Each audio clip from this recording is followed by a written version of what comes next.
Assalamualaikum warahmatullahi wabarakatuh.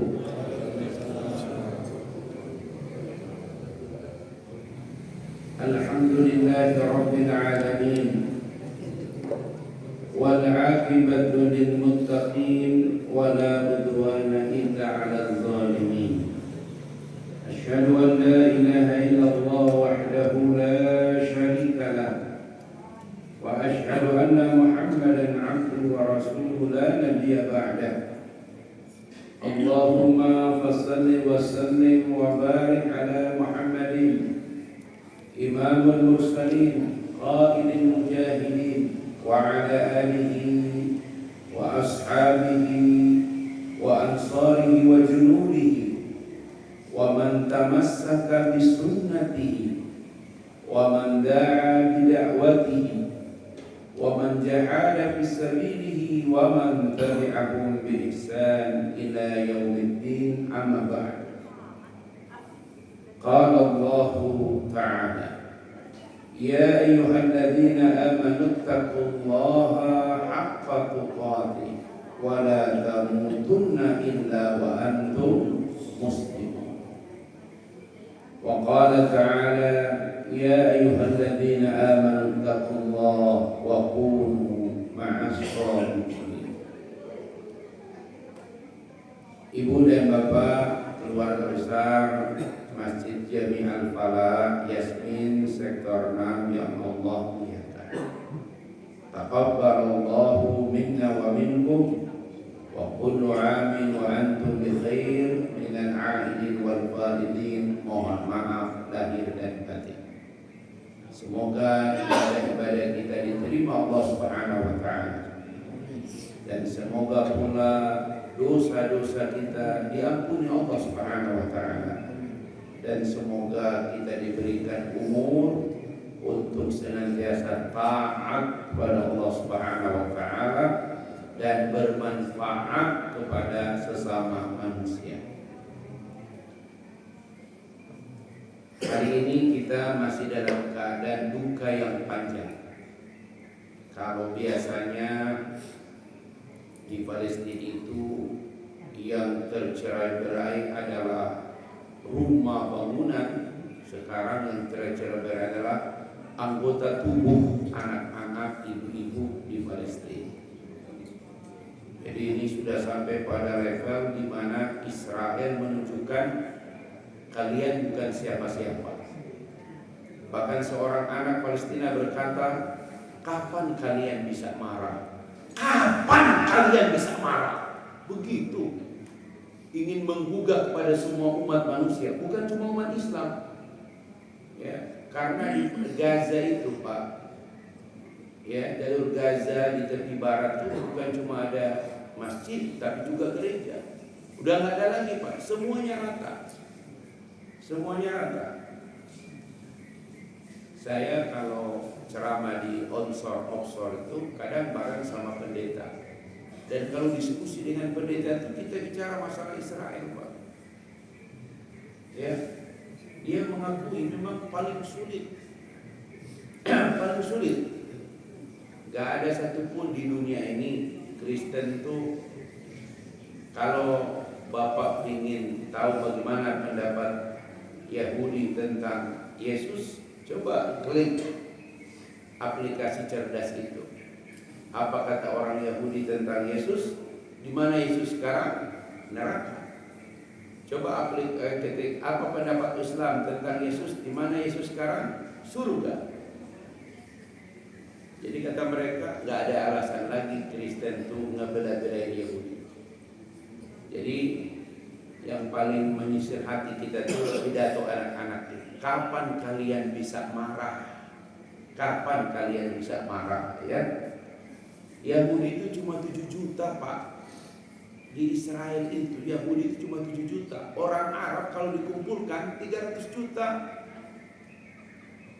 Ya. Tapi nggak bisa berbuat apa-apa. Gitu, Pak. Ya. Jadi Bapak-bapak sekalian, duka kita ini masih panjang. Minimal tiap hari, tiap saat ada donasi untuk Palestina. Jangan kita berhenti. Kalau kata Ustaz Ihsan Tanjung, kalau kau tak bisa pula mengeluarkan donasi untuk mereka, jangan putus doamu untuk Palestina. InsyaAllah. Baik jemaah sekalian yang dirahmati Allah,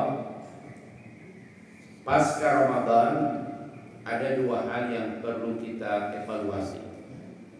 Yang pertama adalah mengevaluasi hablum min Allah, hubungan kita dengan Allah Subhanahu wa taala. Dan yang kedua adalah hablum minan nas. Ya, kita harus juga mengevaluasi hubungan-hubungan kita dengan sesama manusia. Bahkan aktivis lingkungan menambahkan harus juga mengevaluasi hubungan kita dengan lingkungan di mana kita mendiami atau tempat tinggal kita. Kita mulai dengan Quran surat Al-Imran ayat 112. Al-Imran surat ketiga ayat 112. Allah Subhanahu wa taala berfirman,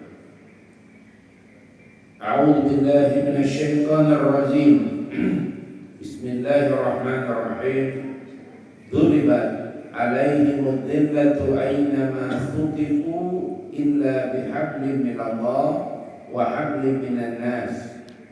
وباءوا بغضب من الله وضربت عليهم المسكنة ذلك بأنهم كانوا يكفرون بآيات الله ويقتلون الأنبياء بغير الحق ذلك بما عصوا وكانوا يعتدون. Jadi kalau kita ambil pelajaran dari ayat ini, Allah Subhanahu wa taala memberikan warning. Dimanapun kamu hidup, dimanapun kamu berada, kamu akan selalu dalam keadaan terhina, kecuali kamu memegang dua habal. Habal itu tali. Tali itu makna hissi. Jadi dia bermakna tali, tapi maknanya hubungan. Hablum minallah, hubungan kita dengan Allah. Dan yang kedua adalah hablum minan nas, hubungan kita dengan manusia. Jangan sampai kita mendapatkan kemurkaan Allah seperti orang-orang sebelum kita, Bani Israel. Yang berat sekali. Bani Israel itu mereka menyembah Allah, tapi di saat yang sama mereka punya kebiasaan yang paling aneh di muka bumi. Gak ada umat seperti Bani Israel. Apa kebiasaan mereka? Wa yaqtulunal anbiya. Jadi hobi mereka itu membunuh para nabi. Allah. Apalagi cuma ustaz. Jadi kata mereka itu, Pak, orang Israel itu ketika dinasihatin, Pak. Apa kata mereka? Jangankan kalian nasihatin kami, nabi kalian aja kami bunuh. Masya Allah. Itulah sebabnya orang-orang beragama itu gak bisa menasihatin Bani Israel. Itu. Makanya dalam Quran salah satu nabi yang dianggap ulul azmi, memiliki tekad yang kuat, itu adalah Nabi Allah Musa alaihissalam. Rasulullah pernah bersinggungan dengan mereka, terutama di Madinah, dan kita tahu bagaimana Nabi memperlakukan mereka dengan mitsaqan, ada yang disebut dengan perjanjian Madinah. Karena Yahudi itu kalau nggak diikat dengan perjanjian, ya sulit kita eksekusi. Nabi mengeksekusi orang Yahudi itu ketika mereka melanggar perjanjian. Apa perjanjian yang mereka langgar? Piagam Madinah itu tidak boleh berkhianat dengan sesama warga Madinah. Maka terjadilah perang di mana orang Yahudi ikut bersekongkol dengan orang-orang musyrik Quraisy menyerang Madinah. Dan perang itu kita kenal dengan perang Khandaq. Karena sahabat Salman Al-Farisi mengusulkan untuk menjaga kota Madinah dengan membuat parit atau khandaq. Parit itu diukur lebar 6 meter. Dengan jarak itu kuda manapun tidak bisa loncat melewati 6 meter. Gitu. Dan yang terjadi ketika mereka bertenda di sekeliling kota Madinah, ya Pak, di sekeliling kota Madinah, kalau kita tour city di Madinah itu, kita akan melewati daerah yang namanya Khandaq.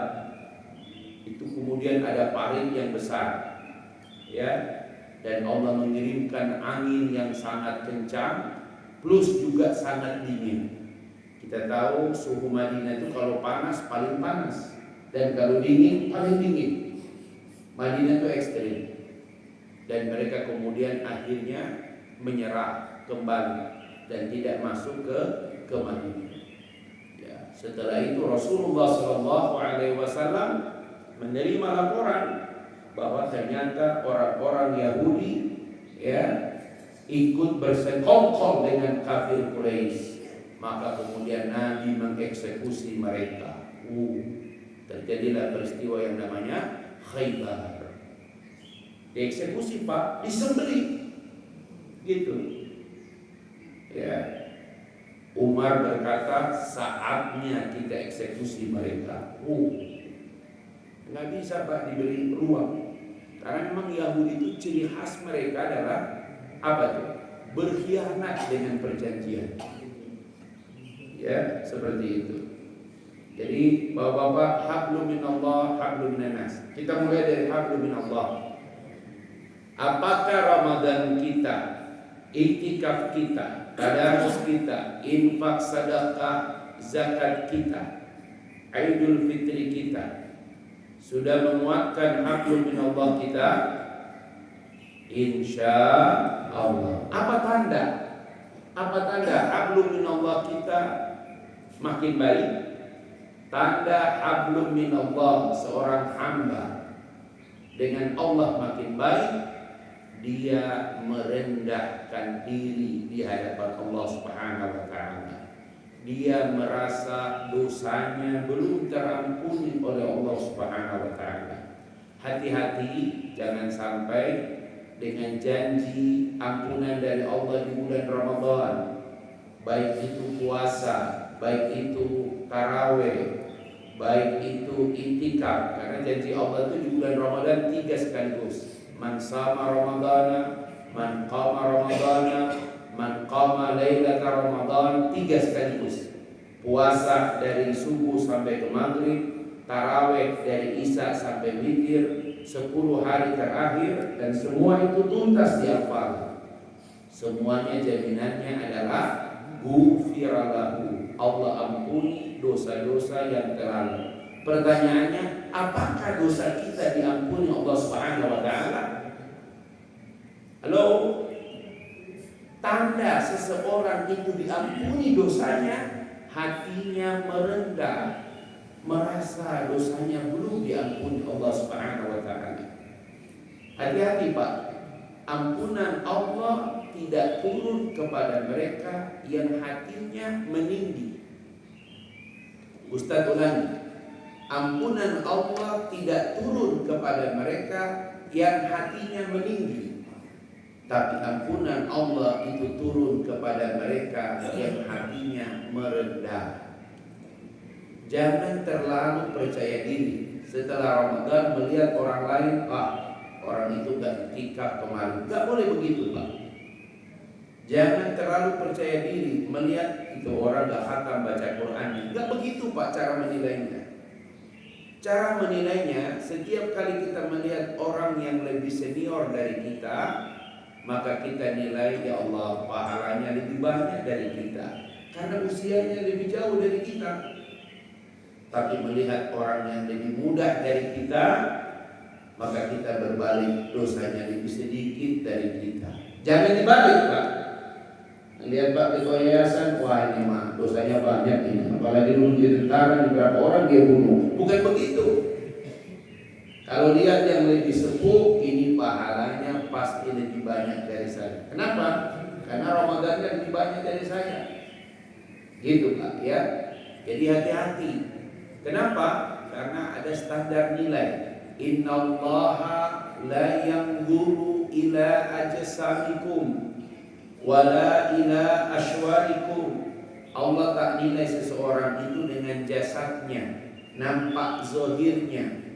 Allah tidak lihat seseorang itu dengan penampilannya, tapi Allah nilai seseorang itu adalah qulubikum. Jadi nggak boleh Pak Rahim melihat orang lain, ente kan cuma itikaf di Al-Farah, saya di Haram. Tidak begitu Pak Rahim. Nyinggung habis Ustaz yang dapat oleh Al-Farah gitu. Salam kek, doa kek, Ustaz didoain Ustaz, Masya Allah gitu. Kalau Pak Syah, Ustaz, Masya Allah gitu. Begitu DKM masih ada lah gitu, Ustaz gitu. Para alimah lewat semua, Masya Allah. Saking khusyuknya di sana, Masya Allah. Khusyuk apa tidak bisa bernafas Pak, Masya Allah. Tahun ini peristiwa pertama terjadi, tawaf sempat dihentikan, ya, karena saking banyaknya orang. Begitu. Jadi bapak-bapak sekalian, hati merendah itu penting Pak. Hati merendah itu penting. Karena nggak boleh sama sekali kita ujub. Tahu ujub? Ujub itu lebih parah. Ujub itu gulu berlebih-lebihan terhadap diri. Kenapa? Ada perasaan merasa lebih baik dari orang lain. Itu bahaya sekali. Pak, mohon maaf Pak, setan itu dulu tinggalnya di surga loh Pak. Setan itu dulu tinggalnya di surga. Tapi kenapa dia diusir dari surga? Karena dia merasa lebih baik dari Adam. Quran surat Al-A'raf surat ke-7, Al-A'raf ayat 12 ayat 13, ketika Allah Subhanahu wa taala mengklarifikasi. Ini dalam tafsir bukan berarti Allah tidak tahu, tapi jadi pelajaran kepada kita umat manusia. Bagaimana Allah mengklarifikasi dan diabadikan dalam Quran. Allah bertanya kepada syaitan. Al-A'raf ayat 12 ayat 13. Apa pertanyaan Allah? Qala, berfirman Allah, ma mana'aka alla tasjuda id amartu. Syaitan, apa yang menghalangimu untuk sujud kepada Adam ketika aku perintahkan kepadamu? Qala, berkatalah syaitan, ana khairum minhu. Bayangkan setan bisa ngomong kayak gini loh Pak. Ana khairum minhu. Saya lebih baik daripada dia. Hati-hati ini. Ibu-ibu, taksirnya lebih bagus, khatamnya lebih banyak, tahajudnya lebih banyak. Jangan merasa lebih baik dari suami. Bahaya itu. Betul Pak. Kadang istri itu kalau negur kita ngaji, habis kita pokoknya. Masya Allah. Sinnya bukan begitu ayah. Sin, Masya Allah, Masya Allah. Ya. Ibu tuh lupa, mau ibu pintar dimanapun, ibu itu tetap istri, bukan ustazah. Masya Allah.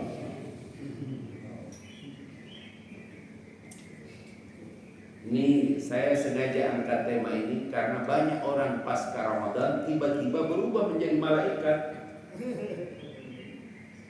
Setan itu tinggal di surga. Kenapa dia diusir? Karena ketika Allah tanya, ma mana'aka alla tasjud id amartum, apa yang menghalangimu ketika aku perintahkan sujud kepadamu? Kata dia, ana khairum minhu. Saya lebih baik dari dia, Adam, ya Allah. Ada penjelasan. Khalaqtani min nar. Engkau ciptakan dari api. Wa khalaqtahu min tin.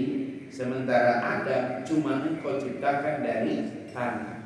Memang ada penjelasan api lebih mulia dari tanah. Bapak pernah dengar dialog emas dengan tanah? Kata emas, wahai tanah, nasibmu dari dulu tetap diinjak-injak. aku ini dimuliakan semua makhluk. Cincin dari emas, kalung dari emas, apalagi dari emas, gigi dari emas, Insya Allah. Bahkan mahkota yang dipakai di atas kepala manusia dari emas. Kata si tanah, betul Kang Emas, Masya Allah. Kau sangat dimuliakan. Tapi kau tahu bagaimana saya? Saya memang diinjak-injak, tapi dari sayalah kehidupan itu bersemi. Pohon dari saya, tumbuhan dari saya, makanan dari saya, air dari saya, ya, bahkan mata memandang hijau dari saya. Tanpa tanah tidak ada kehidupan. Masya Allah. Ya, jadi bapak-bapak, kadang-kadang orang itu lupa yang dibanggakan asal usul. Ya, sekali lagi setan keliru. Dia pikir dia dari api itu lebih mulia dari tanah. Padahal Allah tidak memberikan satupun statement api lebih mulia dari tanah. Makanya dari dulu di dunia Avatar itu kaum api selalu paling sombong. Ya, Avatar, dunia Avatar, ya, gitu. Air, tanah, udara, api selalu diobrak-abrik oleh kaum api. Memang api itu bawaannya memang membakar. Salah sedikit hajar, gitu. Di jamaah kita tuh ada tuh orang yang tipe kompor gas. Ya. Pokoknya kalau ada berita sedikit di grup langsung dia edarkan segala hal. Masya Allah. Ngomporin aja terus. Hati-hati. Ibu, kata para ulama, yang paling berbahaya dari diri manusia itu adalah ujub. Ujub itu definisi satu, khairun min, merasa lebih baik dari yang lain. Apa kata Allah ketika setan memberikan jawaban seperti itu? Qala, berfirman Allah, fahbit minha. Fahbit itu lebih keras dari fahruz. Kharaja, keluar. Fahbit, minggat kau dari sini. Kalau orang Arab tuh kau bilang yala, haji, yala, itu cuma bilang cepat. Tapi kalau sudah bilang ruh, itu dia nggak pingin ada wajah kita di depan dia. Masya Allah. Allah berfirman, fahbit minha, keluar, minggat kau dari surga. Kenapa?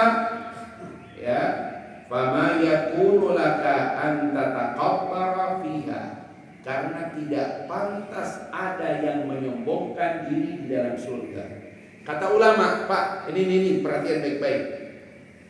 Satu-satunya racun, ya, yang menyebabkan makhluk tidak bisa menempati surga adalah takabur.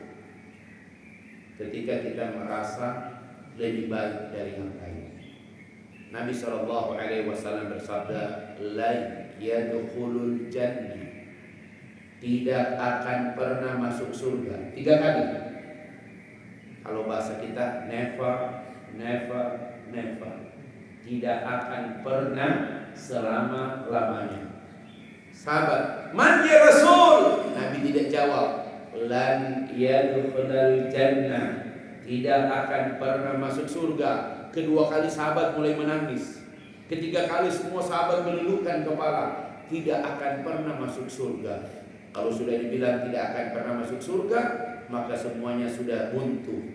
Kemudian Rasul menjawab, man kana fi qalbihi mithqalu dzarratin min kibir. Sekecil apapun dirimu, ya, ada perasaan sombong. Makanya kata ulama, ciri orang yang hatinya lapang itu bisa menerima nasihat sekalipun dari orang yang tidak disukai. Bapak-bapak, apakah bapak lapang menerima ceramah dari istri? Halo? Setengah-setengah ya. Itu tanda orang yang hatinya bersih, dia bisa menerima nasihat sekalipun dari orang yang tidak dia sukainya. Kan ada orang tuh kalau ngaji, ini gak suka saya, pergi. Tapi kalau kita sudah terlanjur duduk, ada ceramah, kemudian kita ambil fadilah duduk di majelis ilmu, mendengarkan ayat Allah lebih baik dari sholat 1000 rakaat. Maka dia duduk, walaupun orang yang ceramah itu dia tidak suka. Gitu Pak. Bapak-bapak jamaah sekalian, paling berat itu lapang dengan orang yang menasihati kita sekalipun orang itu tidak kita suka. Bahkan kita tahu nasihatnya itu juga diulang-ulang sama dia. Makanya suami yang bisa menerima ceramah istrinya luar biasa. Walaupun ceramahnya itu antara pembukaan, isi dan penutupan itu nggak jelas. Karena temanya bukan ceramah, tetapi ngomel. Kan ngomel temannya cuma 3. Ngomel, ngambil, ngemol. Itu begini Masya Allah. Jaga stabilitas itu lebih berbahaya daripada stabilitas rupiah. Ya, ngemil, ngemol, ngomel. Masya Allah. Ibu-ibu kan bukan di sini, ya di sini mah, ya beti lah begitu. Ngemil. Ibu-ibu itu kalau udah ngumpul, apalagi ada rujak, udah itu Masya Allah. Ngemil ya. Tapi kalau ada rezeki, nikah, ngemol, Masya Allah. Begitu. Tapi kalau nggak ada semua, balik lagi ke asal, yaitu ngomel, Masya Allah. Nah, suami yang paling baik bisa menerima ketika istri ngomel. Bapak pikir istri Nabi tidak suka ngomel? Aisyah itu kalau dia ngomel, mangkok yang ada isi sop dibalikin sama Aisyah. Dan apakah Nabi marah? Nabi tersenyum. Nabi berkata, betul kau wanita. Begitu. Ngomel itu, nikmatilah kalau istri lagi ngomel gitu. Dan gak usah dibantah. Ras terkuat di muka bumi mereka. Kalau kita bantah habis kita. Gitu. Udah aja sami'na gitu aja. Gitu. Ya. Karena itulah saat dia memiliki kesempatan. Ya, gitu. Makanya kenapa para wanita itu taklimnya lebih banyak, taksinya lebih banyak, ngajinya lebih banyak supaya meredam itu. Masya Allah. Jadi hati-hati perasaan dulu ada ulama yang berselisih dengan ulama yang lain. Ulama A, ulama B. Ulama ini habis dihujat sama ulama B. Ulama A berusaha memberikan dalil, tapi akhirnya juga dia terpancing akhirnya. Akhirnya dia juga menyebut kekurangan ulama B. Ya kalau ulama itu kan dalil dengan dalil, tapi lama-kelamaan mulai melihat kekurangan masing-masing. Akhirnya ulama A beristighfar. Kenapa saya terpancing jadi seperti dia? Begitu. Dia mendatangi ulama B. Ya Syekh, aku tahu engkau lebih baik dari saya. Berarti sudah mengakui. Tetapi dulu Musa yang lebih baik dari kamu mendatangi Fir'aun itu dengan kata-kata yang santun. Sementara saya rasa-rasanya lebih baik daripada Fir'aun. Kau datangi dengan caci maki. Masya Allah. Menangislah ulama B. Kenapa? Karena Musa saja yang lebih baik dari dia tidak mencaci maki Fir'aun. Sementara ulama A itu berilmu, beramal soleh. Ya. Jadi kadang-kadang kita suka lupa. Ya. Musa yang lebih baik dari kita tidak mencaci maki Fir'aun yang lebih buruk dari kita. Jadi hati-hati ini. Hablum minallah, hablum minannas, kuncinya ada di hati. Dan di hati itu nggak bisa diungkap dengan kata, karena hati itu cuma bicara dengan rasa. Dalam kitab tuh rasa itu ada 4. Nah, ini saya mau nanya ke berjamaah. Rasa yang paling tinggi namanya rasa tenang. Rasa tenang. Di bawah rasa tenang ada namanya rasa lapang. Nanti kita posisikan di mana. Di bawah lapang ada namanya senang. Dan yang paling rendah namanya tegang. Jadi 4 ya. Tenang, apalagi lapang, apalagi senang, dan yang paling bawah adalah tegang. Barangkali kalau ketemu istri, tenang, lapang, senang, apa tegang? Oh, tegang.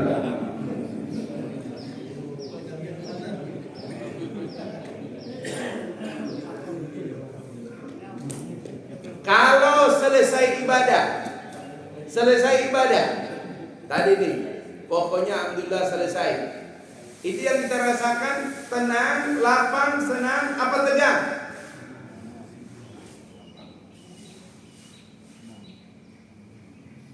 Ya harus dijelaskan supaya bisa ketemu. Pertama, tenang. Tenang itu tempatnya di dalam hati. Jadi nggak bisa diukur dengan materi. Karena hati tenang tidak bisa dengan materi. Ustaz, orang banyak uang cuma sampai level senang. Orang banyak uang tuh levelnya tidak pernah tenang, tetapi senang. Senang, Pak, tapi belum tentu tenang. Makanya berapa banyak orang mencari kesenangan, tapi dia tidak pernah mendapatkan ketenangan. Kenapa? Karena tenang itu syaratnya cuma satu. Ala bidzikrillah tatmainnul qulub. Ketahuilah hanya dengan mengingat Allah hati menjadi tenang. Nah, itu dia. Jadi Bapak-bapak, ini level pertama tenang. Makanya hablum minallah itulah yang menjamin orang menjadi tenang. Makanya ada bidzikrillah tatmainnul qulub, ya. Hanya dengan mengingat Allah hati menjadi tenang. Afdalu dzikri fa'lam annahu la ilaha illallah, la ilaha illallah, Allah. Ada zikir pagi, ada zikir petang. Zikir pagi itu puncaknya apa? Istighfar 100 kali, tasbih 100 kali, tahmid 100 kali, ya. Walaupun kata para ulama itu level nabi, level sahabat kita yang lebih banyak dosa, harusnya bighairi hisab, harusnya tidak terhitung kita beristighfar. Yang kedua, lapang. Lapang itu tempatnya di dada. Hati kalau lapang, persoalan bisa kita hadapi. Seperti Nabi Musa alaihissalam ketika mendatangi Fir'aun atas perintah Allah, maka doa Nabi Musa adalah Toha 25, 26, 27, 28. Kunci kelapangan dada itu ada seperti Nabi Musa, Toha. Ini orang Bandung harusnya paling lapang, ya. Karena cuma Bandung yang punya Toha, ya, gitu masalah. Toha Putra di Bandung, ya, Semarang. Oh, ya. Jalan tol keluar Muhammad Toha, Bogor nggak punya, Jakarta nggak punya, ya. Toha 25, 26, 27, 28. Rabbis rahli sadri, lapangkan untukku dadaku. Maka perintah apapun kalau dada kita lapang, apa yang terjadi? 3 perkara. 1, urusan semua dimudahkan. Wa yassir li amri. Wahlul 'uqdatam min lisan. Semua kekakuan lisan hilang. Inilah rahasia kenapa ibu itu kalau ngomel itu pintar sekali. Dia nggak pernah kursus ceramah, dia nggak pernah kursus pidato, tapi kalau ngomel itu hilang kekakuan lisannya karena lapang. Masya Allah. Maka biarkan kalau dia lagi ngomel, ini lagi lapang dadanya. Masya Allah. Kira-kira ibu-ibu tuh ngomel lagi lapang dadanya, apalagi sewot. Kalau ada ibu ngomel ke suami lagi sewot, berarti ibu nggak lapang. Bukan ibu lapang, ibu tegang. Ya, lapang. Melepas anak di pondok. Kemarin kami pulang hari Jumat karena melepas anak ke pondok. Anak bungsu keterima di Gontor. Alhamdulillah dia keterima dari sekian ribu yang masuk, ada 10 orang yang langsung loncat kelas 2. Salah satunya putri saya.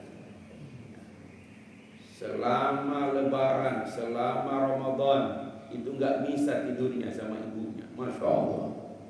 Pas lebaran saya bilang, nih mulai dilepas loh, nanti pas pulang. Betul. Pas mau melepas, air mata berderai. Melepas anak bungsu perempuan di pondok. Kata Pak Kiai, ridho. Nah, kuncinya di sini, lapang. Masya Allah. Lapang. Kalau kita lapang, persoalan apapun lepas. Nah, baru level yang di bawahnya, ini level manusia. Senang. Senang tuh materi, Pak. Kalau kita punya uang, senang. Kita punya keluarga, senang. Punya rumah yang luas, senang. Rumah yang luas, kendaraan yang nyaman, apalagi pasangan yang soleh-soleha, tetangga yang baik. Nah itu syarat senang. Senang tuh rumah luas, kendaraan nyaman, apalagi pasangan yang soleh-soleha.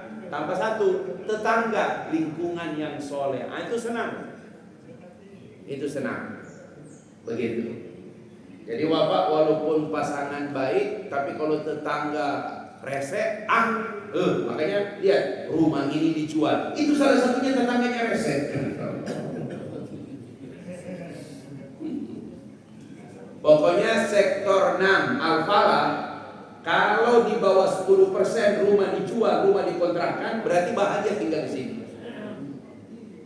Tapi kalau di Al-Falah ini lebih banyak rumah dijual, nah itu berarti mana Pak RW? Pak Rahim, ada 10% rumah dijual di Al-Falah? Nggak ada ya?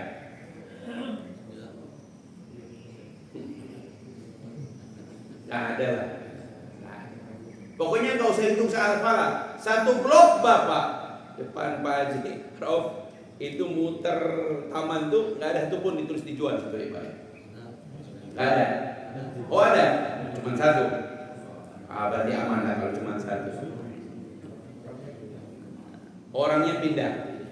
Kan orangnya pindah itu bisa macam-macam, gitu. Saya satu blok Jalan Tanjung Raya. Ini Jalan Tanjung Raya, ini raya paling kecil. Karena cuma ada 12 rumah tuh Tanjung Raya, Pak. Ya, tapi karena utama disebut Jalan Tanjung Raya. Pohon Tanjungnya tinggal satu yang tersisa, makanya disebutlah Tanjung Raya. Gitu, Pak. Itu cuma ada satu rumah yang ditulis dijual. Rumahnya Singkok. Karena dia tidak tinggal di situ lagi. Dan rumahnya itu jadi beban RT sama RW karena harus dipangkas orang ininya. Kalau enggak tetangga juga takut ada ular. Sudah direnovasi sama dia, dijual dengan isi-isinya. Entah dari tahun berapa saya di situ, 2002, 2004 sampai sekarang nggak ada yang beli rumah itu. Gitu. Jadi bapak-bapak, senang itu ukurannya materi. Dapat bonus Idul Fitri, senang. Ya. Dapat pinjaman dari mertua, senang. Ya. Begitu, senang. Senang itu materi, Pak. Gitu. Yang paling normal di sini senang, di sana senang. Itu normal itu. Tapi kalau cuma di sini senang, di sana nggak senang, maka akan terjadi masalah kita dengan mereka. Makanya di tengah kau senang, kau bagikan kesenanganmu. Itulah sebabnya kenapa di Islam ada namanya ibadah zakat fitrah. Di 3 mazhab zakat fitrah itu hanya boleh dibagikan 2 hari menjelang Idul Fitri. Ya, paling telat sebelum khatib turun dari mimbar. Karena Nabi melarang ada orang yang susah di hari kemenangan. Imam Syafi'i boleh membagikan berbagi zakat Idul Fitrah sejak awal Ramadan. Tapi kalau 3 mazhab Maliki, Hambali, Hanafi hanya dibagikan menjelang Idul Fitri. Begitu. Karena nggak boleh ada yang menangis. Nabi kalau sholat Idul Fitri pergi dari tempat yang satu, pulang dari tempat yang lain. Yang repot dari sini nih Al-Farah. Mau lewat mana lagi? Cuma ini jalan. Nabi pulang ketemu dengan anak-anak yang menangis. Kata Nabi, kenapa kau menangis? Apa kau tak makan? Sudah ya Rasul. Apa kau tak punya pakaian? Sudah ya Rasul. Kenapa kau menangis? Hari ini semua orang ya Rasul, mereka datang memeluk di bangkuan ibu dan bapaknya. Sementara kepada siapa aku harus memeluk? Ternyata anak-anak yatim. Kata Nabi, maukah engkau memeluk di bangkuanku? Anggaplah aku ayahmu. Masya Allah. Jadi bapak-bapak, kalau istri kita sudah tidak punya orang tua, suruh dia memeluk di bangkuan kita. Masya Allah. Anak yatim kan dia ya. Masya Allah. Begitu. Pak Jenderal kemarin dipeluk di bangkuan. Kembali ke Masya Allah. Jadi sekali lagi bapak-bapak sekalian, jadi ada tenang, ada lapang, ada senang. Yang paling berbahaya ada tegang. Kira-kira apa penyebab tegang? 38 detik lagi. Apa menyebabkan tegang? Tegang itu disebabkan apa yang kita inginkan tidak atau belum tercapai. Itu dia tegang itu. Mau jalan lebaran, bonus tidak turun, tegang. Ya, jadi tegang itu kebalikan daripada senang. Kuncinya, Pak, 1, perkuat hablum minallah. Tanda hati kita rendah, perpanjang istighfar. Perpanjang istighfar. Ya, jangan pernah ujub bangga dengan ibadah kita. Jangan pernah ujub bangga dengan ibadah kita. Allah itu berkode pertama ya, Masya Allah. Masih ada 20 menit lagi, Masya Allah. Ji, ini pagi ini apa konsumsinya? Udah nggak ada lagi kayak dulu ya, apa namanya itu? Kari sudah ya, udah pergi dia, Kari udah pergi dengan beliau ya. Masya Allah, tinggal kenang sahabat kita. Jadi bapak-bapak sekalian, perbanyak istighfar. Jangan pernah merasa ujub dengan khatam Quran kemarin. Jangan pernah ujub dengan iktikaf kemarin. Itulah sebabnya Pak Rahim tidak pernah putus asa datang lagi ke haram. Datang lagi ke haram. Karena rasa-rasanya kemarin Ustaz masih kurang lagi. Masih kurang lagi. Jadi begitu ya. Kemarin ada jamaah saya, Ustaz saya tidak di haram, saya pindah ke Madinah. Kenapa? Kata istri jauh lebih khusyuk di Madinah. Jadi permintaan istrinya, karena di haram tuh kalau sudah malam 25, 27, 29 memang kalau menurut saya Pak, orang yang bisa ke haram itu bukan karena kehendak dia, tapi Allah yang ingin. Karena ada banyak orang lebih banyak duitnya, lebih baik kesehatannya, tapi memang tidak diinginkan Allah datang ke haram. Yang bisa ke haram itu biiznillah Pak. Biiznillah. Saya ketemu dengan bapak-bapak, Pak, berapa hari di sini? Saya 40 hari Ustaz, 10 hari sebelum Ramadan, dan nanti pulang 1 hari setelah lebaran. Masya Allah, 40 hari. Bapak pakai apa sini? Apartemen Ustaz. ke masjid. Kalau sebelum 10 hari kami bolak-balik, tapi kalau sudah 10 hari kami sudah punya tempat di masjid Ustaz. Masya Allah. Itu mau udah penghuni tetap itu. Imam Sudais aja nggak itikaf Pak di sana Pak. Ya. Dia cuma datang, imam pulang, gitu Pak. Jadi Bapak sekalian, jangan pernah merasa cukup dengan satu ibadah, ya. Terus, karena ibadah itu, apa inti ibadah itu? Kata Nabi, dawamuhu laukana inqalla. Ibadah itu intinya kontinunya, walaupun cuma sedikit. Nah, kontinunya, walaupun cuma sedikit. Ada orang sekali duduk 10 juz, tapi 2 bulan lagi baru ngaji. Masya Allah. Ya, ibadah itu dawamuhu laukana inqalla. Kontinunya walaupun cuma sedikit. Nah, begitu. Jadi nggak apa-apa Pak Syarif kalau Pak Rahim kan 10 hari Pak Rahim, 20, 10, 30. Oh, 1 bulan.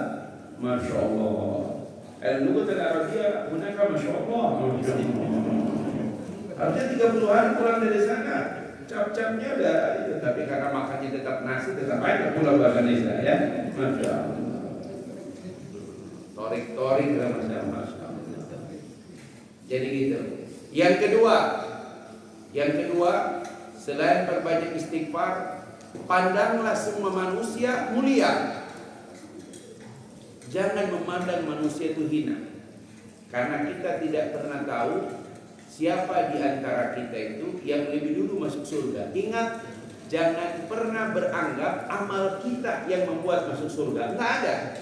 Rasul ditanya, kata Nabi, walaupun aku masuk surga bukan karena amal, tetapi karena rahmat kasih sayang Allah.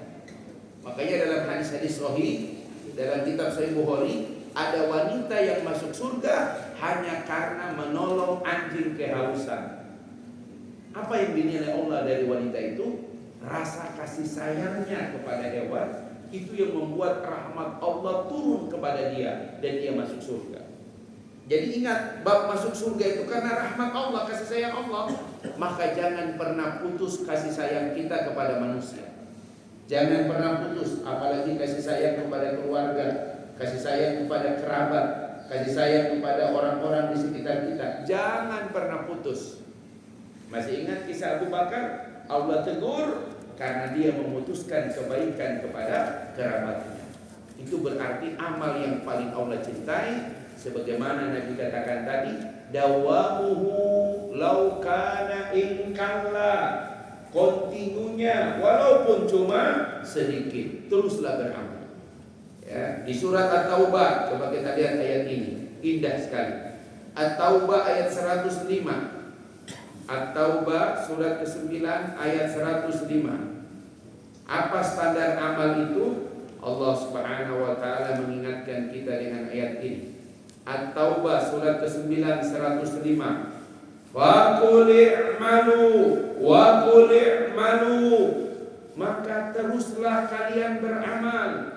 Fasayarallahu amalakum, yang akan menilai amal kamu adalah Allah, wa rasuluhu, dan rasulnya, wal mu'minun, dan juga orang-orang beriman.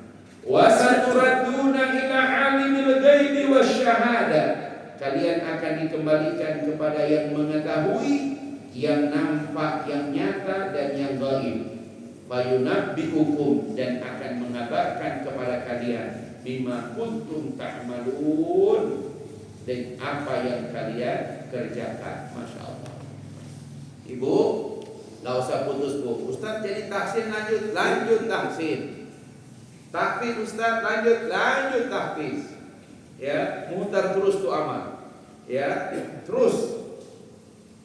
Nanti Allah, Rasulnya, orang beriman yang akan menilai. Ya, terus beramal, jangan putus. Di kita itu ada penyakit orang Bogor.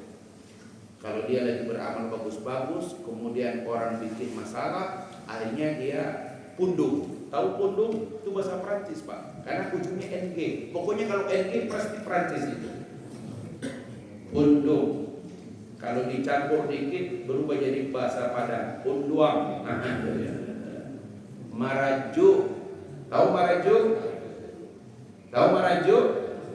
Ngambek. Jadi kalau Pak Sarif mundur jadi ketua DKM belum waktunya, berarti pundung. Tersinggung karena di grup ada yang protes, ini Ustaz, sudahlah saya mundur. Pak Ketua Yayasan, saya mundur jadi ketua DKM. Nah itu berarti pundung.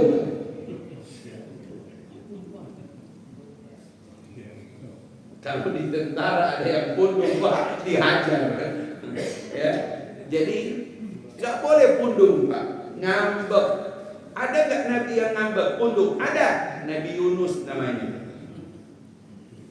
Maka belajar dari Nabi Yunus. Dia pundung, tapi dia beristihad. Ini masyarakat Al-Falah nggak mau lagi terima nasihat ceramah saya. Lebih banyak komen mereka daripada beramal. Akhirnya dia tinggalkan masyarakatnya.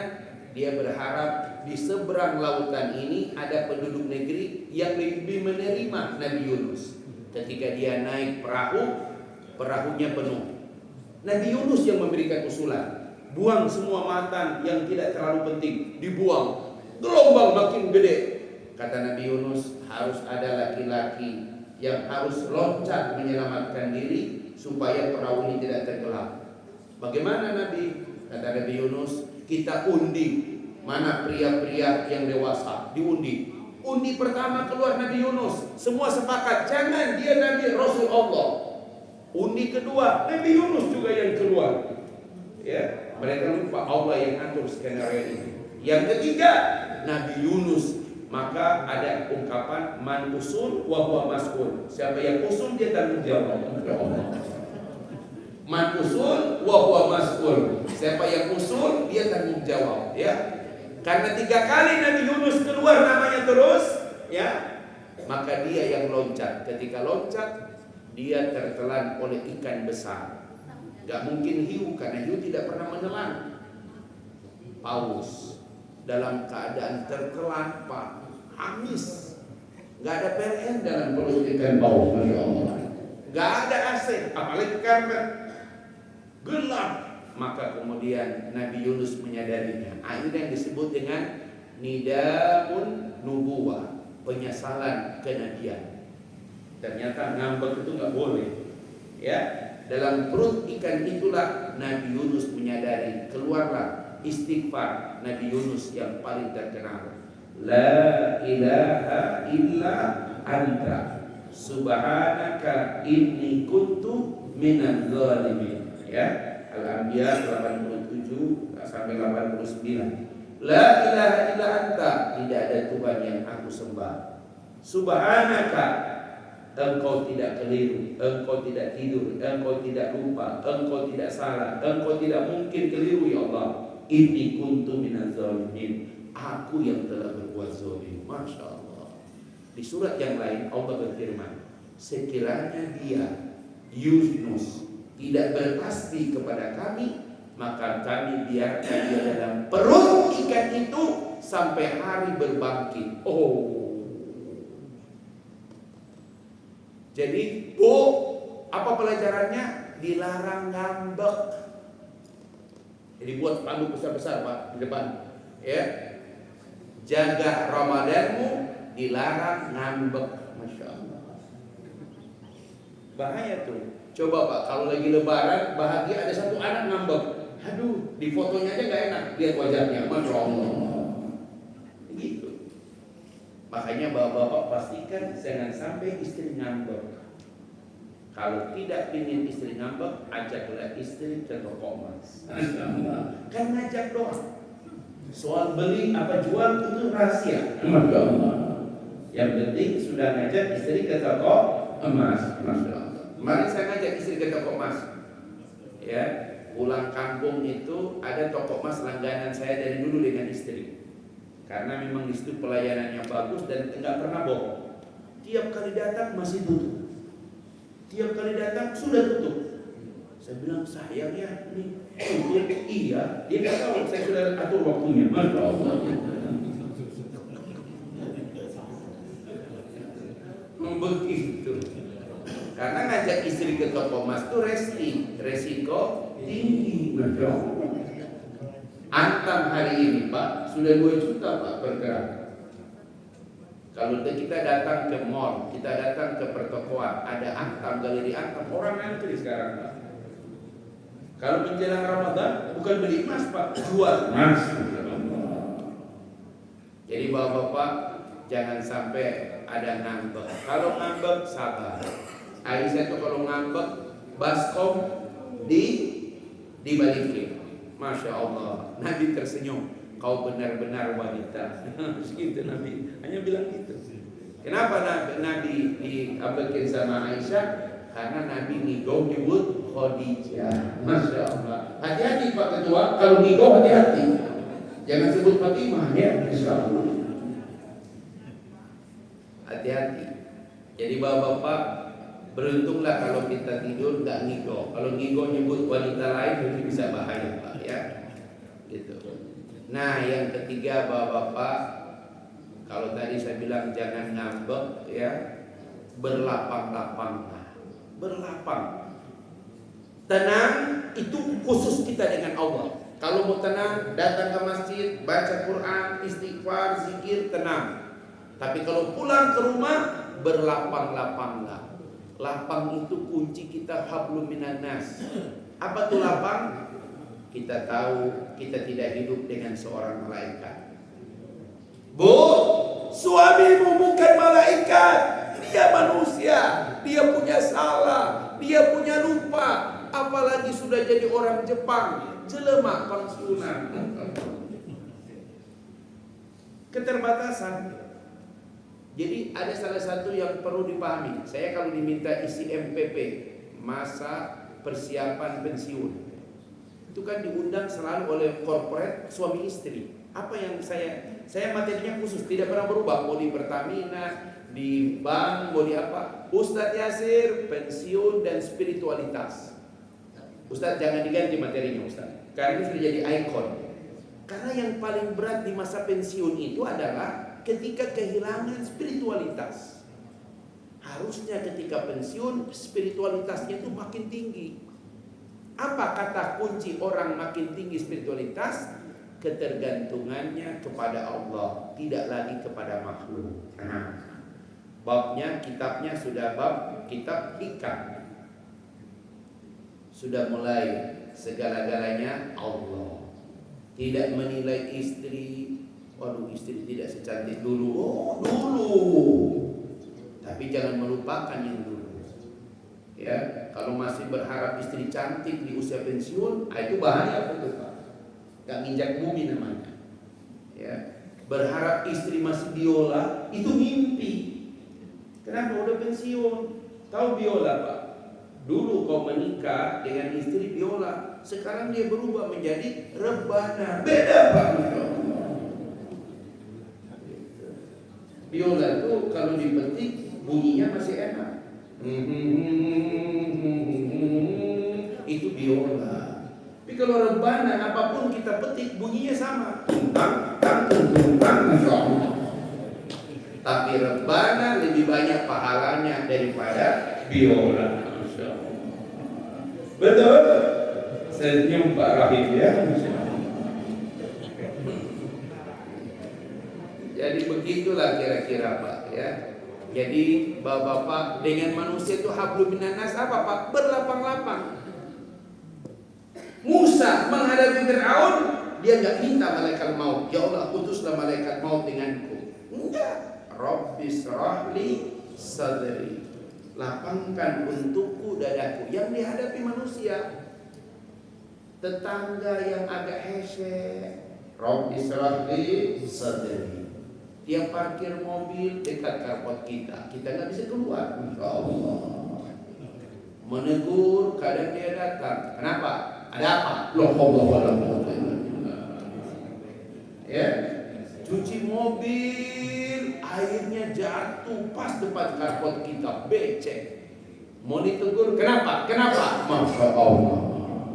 Pak, kata Imam Abu Hanifah, boleh jadi kau masuk surga karena tetangga yang hese. Karena ada bab iman dengan surga, dengan tetangga. Man kana yu'minuna billahi wal yawmil akhir falyukrim jarahu. Jadi Pak, kalau kita memuliakan tetangga, boleh jadi itu yang membuat kita masuk surga. Karena ada bab iman. Semua cabang iman jaminan masuk surga. Iya Pak. Ada orang masuk surga tiap kali kamu datang, Pak, dulu Pak, dia buat makanan, makan Pak. Masya Allah. Boleh jadi dia masuk surga karena dia memuliakan tamunya. Boleh jadi Bapak masuk surga karena Bapak berlapang-lapang dengan tetangga yang hesek. Potong mangga, taruh depan pas kapot kita. Allah Pak, izin Pak, kami mau keluar. Memang kenapa? Ternyata tetangga Bapak residivis. Ya, Masya Allah. Di Al-Falah nggak ada, ya. Di Al-Falah nggak ada. Paling 3 meter dari masjid, ya, Masya Allah.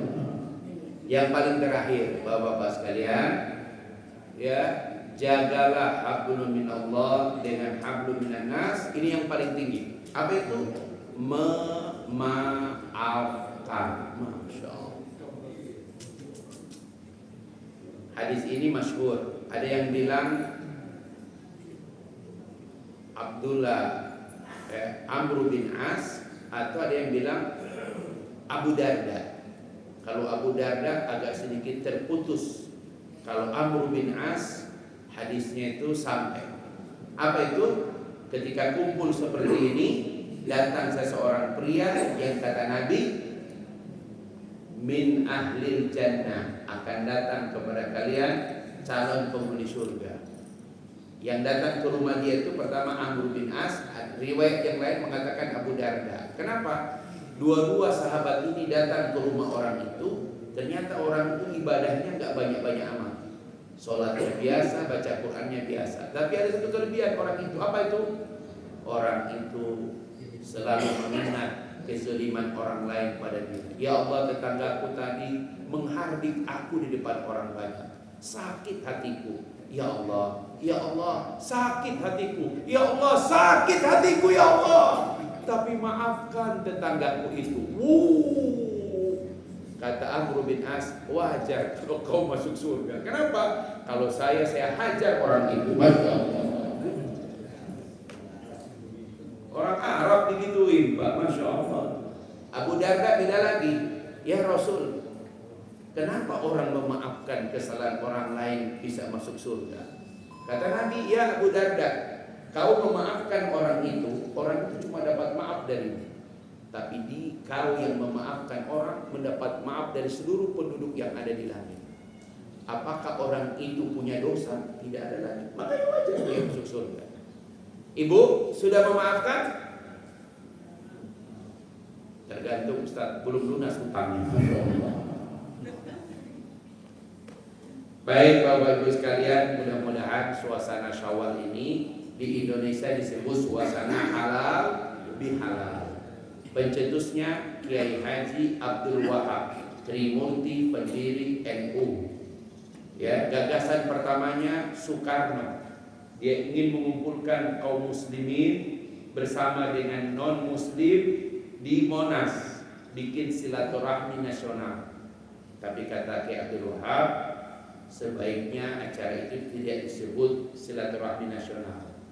Beliau menyebut dengan istilah halal bihalal. Bahasa Arab yang dipakai dan diterjemahkan dengan bahasa Indonesia. Kalau bahasa Arab nggak dapat halal bihalal itu apa?